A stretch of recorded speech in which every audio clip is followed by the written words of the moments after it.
Factory ಹಾಕತ್ತಿ ಒಂದು 15-20 ವರ್ಷ ಆಯ್ತು. 2007ರಿಂದ ಕಾಂಟ್ರಿಬ್ಯೂಷನ್ ಕೊಟ್ಟವ್ರು ನಾವು ಅವ್ರಿಗೆ. ಆದರೆ ನಮ್ಮದು ತಕರಾರು ಬರೀ ಕಮಿಟಿ ಮೇಲೆ ಅಷ್ಟೇ ಇದೆ.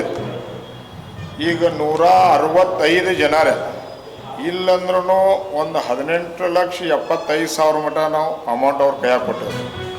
ಆದರೆ ಮಾರ್ಕೆಟ್ ಪರಿಸ್ಥಿತಿ ಏನು ಮಾಡ್ಯಾರಂದ್ರೆ ರೀ, 3 ನಮೂನಿ ಗಾಳಿಗಳು ಕಟ್ಟಿದ್ದಾರೆ. 3 ನಮೂನಿ ಗಾಳಿಗಳು ಕೊಟ್ರೆ ಫಸ್ಟ್ ಏನಂದ್ರು ಪ್ರತಿ ಒಂದು ಗಾಳಿ ಒಬ್ಬೊಬ್ಬರನ್ನ ತೊಗೋತೇವೆ ಅಂತ ಹೇಳಿ, ಆ ನಂತರ ಲಾಟ್ರಿ ಮುಖಾಂತರ ತೆಗಿತೇವೆ ಅಂತ ಹೇಳ್ತಾರೆ. ನಮ್ಮನ್ನ ಎಲ್ಲರನ್ನೂ ಸುಮ್ಕ ಕುಂಡ್ರಿಸ್ ನಂತರ ಏನು ಮಾಡ್ರು, ತಮ್ಮ ಅಂಗಡಿಗಳು ಮೊದಲು ಬೀಗ ಹಾಕೊಂಡ್ರು. 2-3 ಅಂಗಡಿಯವ್ರು ಬೀಗ ಹಾಕೊಂಡ್ರು, ಡೈರೆಕ್ಟರ್ ಮಂದಿ. ಆಮೇಲೆ ನಮ್ಮ ಸಭಾಸದಗಳಿಗೆ ಏನು ಮಾಡ್ರು, ಪ್ರತಿಯೊಬ್ಬಗ ಒಳಗಡೆ ಹೋಗ್ಯಾರಂದ ಹಿಂಗೆ ಓಪನ್ದಾಗ ಇಡ್ರಂದ್ರೆ ಕೇಳಲಿಲ್ಲ ನಮ್ಮ ಮಾತು.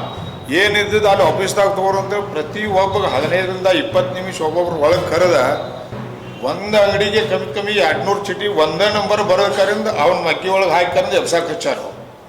ಹಿಂಗೆ ಮಾಡಿಕರಿಂದ ನಮಗೆ ಮೋಸ ಆಗಿದೆ. ನಾವು ಫಸ್ಟ್ ಮಾರ್ಕೆಟ್ನಾಗ, ಹಳಿ ಮಾರ್ಕೆಟ್ನಾಗ ಒಂದು 1 ನಂಬರ್ ಅಂಗಡಿ ಇದ್ರೆ ಈಗ ನಮಗೂ ಸಿ ಒಳಗೆ 128 ಎಲ್ಲಿ ವ್ಯಾಪಾರ ಆಗೋದಿಲ್ಲ ಆ ಮೂಲಿಗೆ ನಮ್ಮನ್ನ ಹಾಕ್ಯಾರ.